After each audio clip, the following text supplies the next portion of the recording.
Olá, seja muito bem-vindo, seja muito bem-vinda aqui à parte 14 deste livro A Chave Mestra, dessa série de vídeos e exercícios maravilhosos que, se levado a sério, é quase um curso. Na verdade, é um curso, né? Um curso de expansão de consciência, um curso que poderá sim abrir a mente, né, e trazer uma grande transformação em todas as áreas da sua vida. Como eu já disse no vídeo passado, que esse aprendizado deste livro, ele se adapta a todas as áreas da sua vida. Não só na área financeira, porque a intenção do livro é a parte financeira, mas os exercícios, eles se encaixam em todas as áreas da sua vida, né? E, gente, eu digo curso porque, na verdade, realmente é um curso, né? Quando o autor escreveu esse livro, foi por causa do curso que ele ministrava. Ele fazia esse curso, na época, por correspondência, né? Ele enviava cartas, né, para as pessoas interessadas nessa transformação, semanais para essas pessoas, né? Como um formato de curso, com os exercícios de cada capítulo deste livro. Mas vamos lá. Se você ainda não está inscrito aqui no canal, se inscreva, acione o sininho para receber as notificações assim que um novo vídeo for lançado, for publicado. Deixe seu comentário, compartilhe com seus amigos, né? E se você já está inscrito aqui no canal, meu muito obrigado pela sua contribuição. E eu quero falar um pouco desse livro, desse ensinamento fantástico, e eu vou ler aqui logo no primeiro, né? Esse é um livro assim que eu fico maravilhada, né? Logo no começo eu vou ler aqui um pedacinho para você. Ele começa dizendo o seguinte. Onde está aqui, ó. Até agora, com seu estudo, você constatou que o pensamento é uma atividade espiritual e, portanto, tem o poder criativo. Isso não significa que alguns pensamentos são criativos, mas sim que todos os seus pensamentos são criativos. Esse mesmo princípio pode ser colocado em ação de modo negativo por meio do processo de negação. Gente, esse livro é maravilhoso. O que ele está dizendo é muito importante. É muito poderoso esse pensamento. É muito poderoso. Nosso pensamento é uma atividade espiritual. Veja isso. Meu pensamento, o seu pensamento é a parte nossa, é a parte minha que se comunica com o divino, que se comunica com Deus. É a capacidade de pensar que nós temos, é essa comunicação. E isso, essa capacidade, todos nós temos. Então, todos nós podemos sim viver uma vida de abundância, criando somente situações desejadas aqui, através do pensamento. Quando eu sei, quando eu tenho consciência desse meu poder criativo, tudo muda. Quando eu reconheço em mim essa capacidade, eu posso e eu consigo sim mudar os polos, inverter esses polos, sair da situação de caos para uma situação de felicidade. Porque, gente, a felicidade é o que nós buscamos sempre. Sempre, sempre, sempre. Você entende isso? Não importa em que situação, o resultado final que a gente deseja é a felicidade. Mas quando eu não sei disso, quando eu sempre atribuo os meus resultados como obra do acaso, como destino, como má sorte, né? Azar, a culpa é do outro, né? O outro é que cria a minha vida. Tem cabimento? Né? Assim eu estou criando o caos na minha vida. É quando eu não tenho consciência do poder que eu tenho. Como o autor diz, todo pensamento é criativo, não importa o teor do pensamento. É por isso que a gente cria o caos, né? Todo pensamento ele tem esse poder de trazer à tona os resultados. O teor daquele pensamento ele é manifestado na forma física. E uma coisa muito importante, a única coisa que eu tenho, que eu posso comandar na minha vida, são os meus pensamentos. A única coisa que você tem comando na sua vida são os seus pensamentos, né? Eu posso sempre escolher se eu vou continuar pensando nessa situação ou não. Eu tenho essa escolha. Eu posso escolher continuar pensando nessa coisa ou buscar uma outra situação, pensar de uma forma diferente. Mas isso é quando eu já tenho consciência, né, do meu poder criativo. E eu aprendi isso, gente, há bastante tempo. Quando eu li um livro da Esther Hicks, eu não lembro qual dos livros foi que eu li, mas lá dizia o seguinte: não importa as circunstâncias externas, eu decido ser feliz. E foi isso que eu fiz. Eu decidi ser feliz. Né? Não importava o que estava acontecendo, não importa o que está acontecendo lá fora. Aqui dentro eu não deixo criar o caos. Eu escolho pensar de forma diferente. O exercício desta semana é bem simples. Ele pede para se concentrar em situações de harmonia. Sente-se em um local de costume, né? Relaxe o seu corpo e imagine você vivendo situações de harmonia, de felicidade, né? De leveza. Você na sua casa nova, você no seu carro novo, você feliz com o amor da sua vida, você feliz com a sua família, brincando com seus filhos, com seus animais de estimação, né? Você fazendo uma viagem maravilhosa, né? Traga para a sua mente situações assim, dessa natureza, que tragam para você sentimentos de harmonia, né? Que tragam essa sensação boa. E mais uma coisa, ele diz que só pondo em prática todo esse conteúdo aqui que você transforma a sua vida. Não adianta ler o livro todo, não adianta, aqui no caso, ouvir, né? Só ouvir os exercícios, né? Por 30 minutos e não fazer, não praticar. E depois também no restante do seu dia, né? Você internalizar aquilo, né? Não passar o restante do dia reclamando, esbravejando, criticando, porque as situações que estamos vivendo, né, não pode nos levar, né, a ter essas determinadas atitudes. Mas a mudança, gente, ela tem que ser interna. É a mudança interna que traz para a sua vida a manifestação do seu interior, né, a mudança de mentalidade. A mente é criativa, o pensamento é criativo. E tudo que se manifesta no seu mundo visível é o resultado desse teor mental, né? Agora eu peço que você fique com a leitura, né? Ouça a leitura completa, ouça até o final, para que você absorva o melhor desse conteúdo, tá bom? Um grande abraço para você e até o próximo vídeo.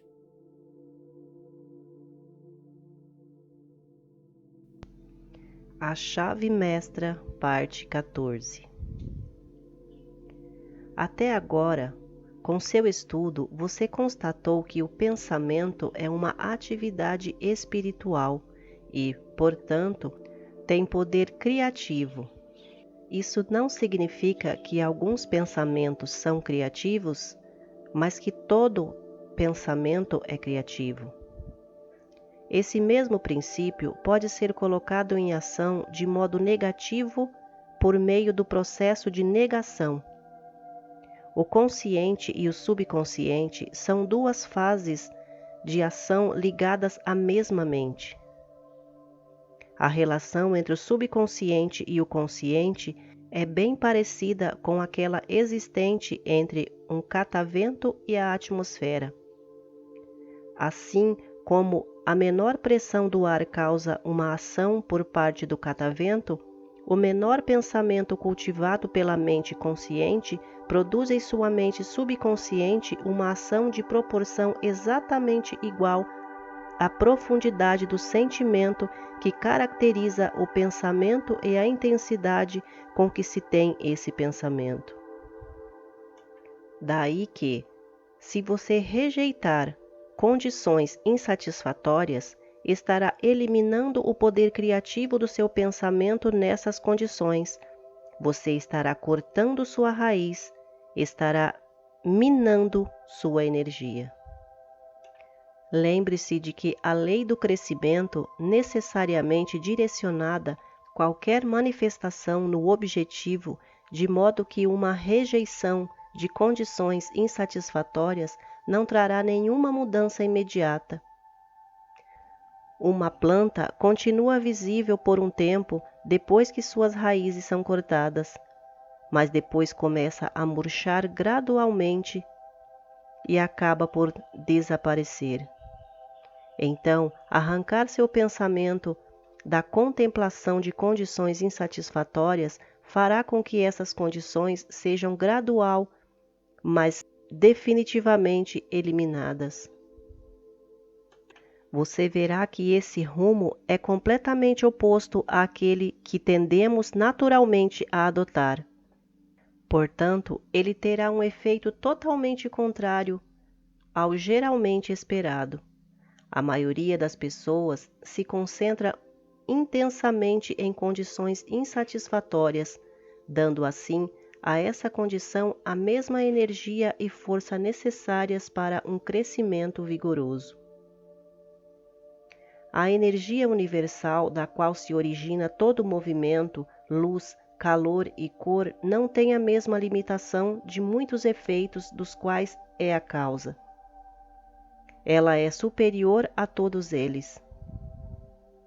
Essa substância universal é a fonte de todo poder, sabedoria e inteligência.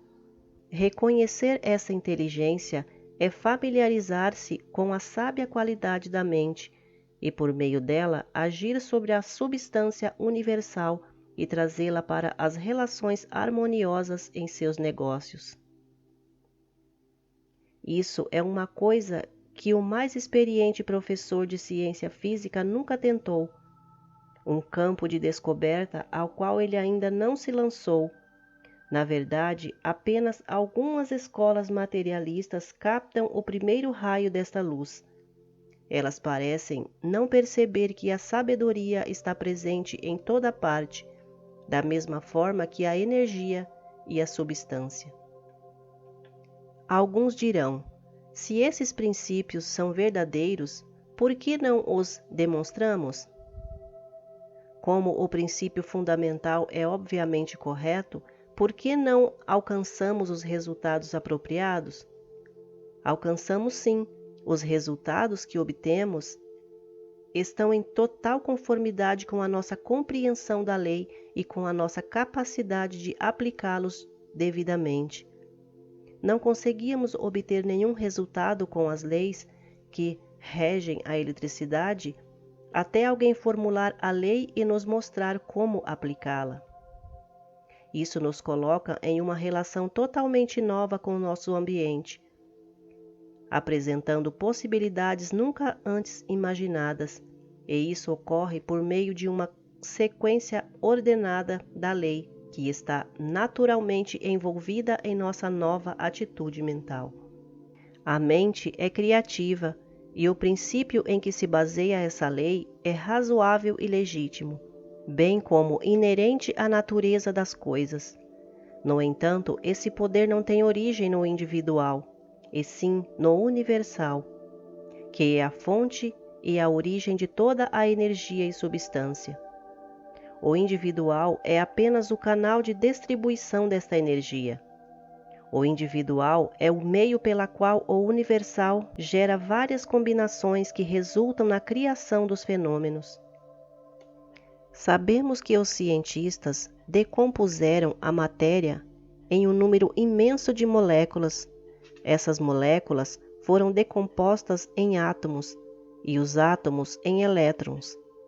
A descoberta dos elétrons em tubos de vidro com alto nível de vácuo, contendo extremidades de metal duro, indica conclusivamente que esses elétrons ocupam todos os espaços, que eles existem em todas as partes e que são onipresentes.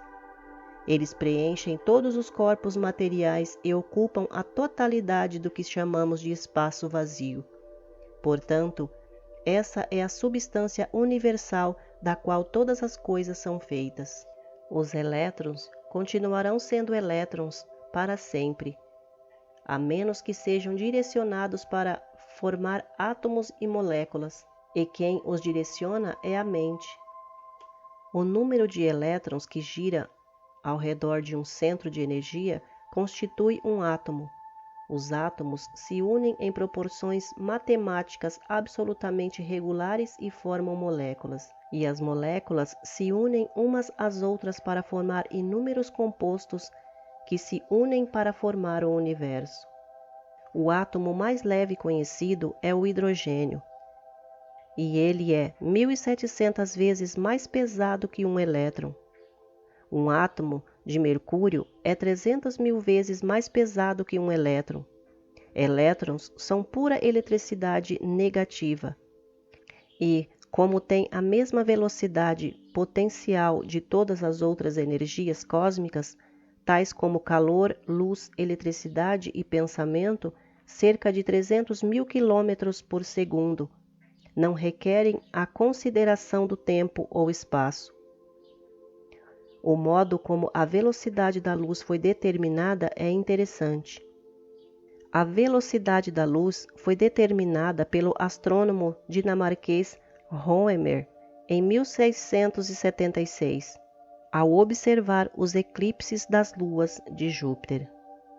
Quando a Terra estava no ponto mais próximo de Júpiter, o eclipse acontecia 8 minutos e meio antes do tempo calculado, e quando a Terra estava no ponto mais distante de Júpiter, acontecia 8 minutos e meio depois. Roemer concluiu que o motivo disso era que a luz levava 17 minutos para vir do planeta e atravessar o diâmetro da órbita da Terra, que media a diferença das distâncias da Terra em relação a Júpiter. Esse cálculo foi examinado desde então e prova que a luz viaja a uma velocidade aproximada de 299.792 km por segundo.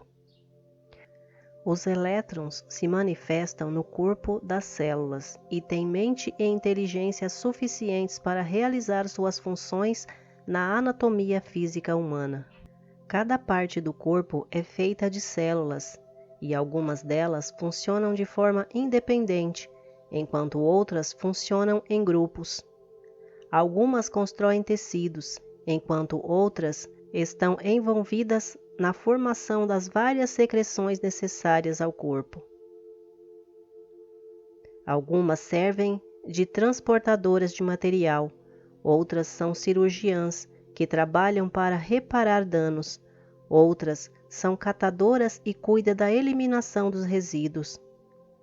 Há ainda as que estão sempre prontas para combater invasores ou intrusos da família dos germes. Todas essas células trabalham com um propósito em comum, e cada uma delas não só é um organismo vivo, como também tem inteligência suficiente para realizar todas as suas tarefas necessárias. Essas células ainda são dotadas de inteligência suficiente para conservar energia e perpetuar a própria vida. Portanto, devem obter nutrientes suficientes e descobrir-se que são capazes de escolher esses nutrientes. Cada célula nasce, se reproduz, morre e é absorvida. A manutenção da saúde e da própria vida dependem dessa constante regeneração das células. Portanto, está claro que existe mente em cada átomo do corpo. Essa mente é negativa, e o poder de pensamento do indivíduo a torna positiva, para que possa controlar essa mente negativa. Essa é a explicação científica da cura metafísica, que permite a qualquer pessoa compreender o princípio que embasa esse interessante fenômeno. Essa mente negativa presente em cada célula do corpo foi chamada de mente subconsciente, porque age sem o nosso conhecimento consciente. Já vimos que essa mente subconsciente responde à vontade da mente consciente. Todas as coisas se originam na mente, e a materialização dessas coisas é o resultado do pensamento. Assim vemos que as coisas em si não têm origem, permanência ou realidade. Como são geradas pelo pensamento, elas podem ser eliminadas por ele. Na ciência mental, assim como na natural, experimentos são realizados, e cada descoberta faz a humanidade subir mais um degrau na direção da sua meta possível. Vimos que toda pessoa é o reflexo do pensamento que cultiva por sua vida toda. Isso está estampado em seu rosto, corpo, caráter e ambiente. Por trás de todo efeito há uma causa. E se seguirmos o rastro até seu ponto de origem, encontraremos o princípio criativo que gerou essa causa. Há tantas evidências disso atualmente que essa verdade é geralmente aceita. O mundo objetivo é controlado por um poder invisível, que costumava ser inexplicável. Até pouco tempo atrás, costumávamos personificá-lo e chamá-lo de Deus. Entretanto, agora aprendemos a ver esse poder como a essência ou princípio que permeia tudo o que existe, o infinito ou mente universal. A mente universal, sendo infinita e onipotente, tem recursos ilimitados a seu dispor. E quando nos lembramos que essa mente também é onipotente, não podemos fugir à conclusão de que devemos ser uma expressão ou manifestação dessa mente. O reconhecimento e a compreensão dos recursos da mente subconsciente mostrarão que a única diferença entre o subconsciente e o universal é de grau. Eles diferem assim como uma gota d'água difere do oceano. São uma só coisa, têm a mesma natureza e qualidade, a única diferença é apenas quanto ao grau. Você pode ou é capaz de apreciar o valor desse fato importantíssimo? Percebe que reconhecê-lo o coloca em contato com a onipotência? Se a mente subconsciente é a qualidade da ligação entre a mente universal e a mente consciente, não é evidente que a mente consciente sugere pensamentos que a mente subconsciente colocará em ação? E se o subconsciente é uno com o universal, não é evidente que não se pode limitar suas atividades? Um entendimento científico desse princípio explicará os maravilhosos resultados alcançados por meio do poder da oração. Esses resultados não são gerados por algum tipo especial de providência. Pelo contrário, resultam de uma lei totalmente natural em ação. Portanto, não há nada de religioso ou misterioso nisso. Ainda assim, muitas pessoas não estão prontas para desenvolver a disciplina necessária para pensar corretamente. Apesar de ser evidente que o pensamento errado só lhes trouxe fracassos. O pensamento é a única realidade. As condições não passam de manifestações externas. Conforme o pensamento muda, todas as condições externas ou materiais devem mudar para que fiquem em harmonia com o seu Criador, o pensamento. Mas o pensamento deve ser claro, constante, fixo, bem definido, imutável. Você não pode dar um passo para frente e 2 para trás, nem desperdiçar 20 ou 30 anos de sua vida criando condições negativas como resultado de pensamentos negativos. E então esperar que todas desapareçam depois de 15 ou 20 minutos de pensamentos corretos. Se você decidir desenvolver a disciplina necessária para fazer uma mudança radical em sua vida, deverá fazê-lo deliberadamente. Depois de pensar bem e considerar com cuidado o assunto, e então não deverá deixar que nada interfira em suas decisões. Essa disciplina, essa mudança de pensamento, essa atitude mental não lhe trará apenas coisas materiais necessárias para que você tenha uma vida confortável e de padrão elevado, mas também condições de saúde e harmonia no geral. Se você quer condições harmoniosas em sua vida, deve desenvolver uma atitude mental harmoniosa. Seu mundo exterior será um reflexo do seu mundo interior. No exercício desta semana, concentre-se na harmonia. E quando digo concentre-se, quero dizer em tudo o que essa palavra implica. Concentrando-se tão intensa e profundamente que só terá pensamentos de harmonia. Lembre-se de que aprendemos fazendo. Ler esta lição não o levará a lugar algum. É a sua aplicação prática que tem valor. A leitura continua no próximo áudio.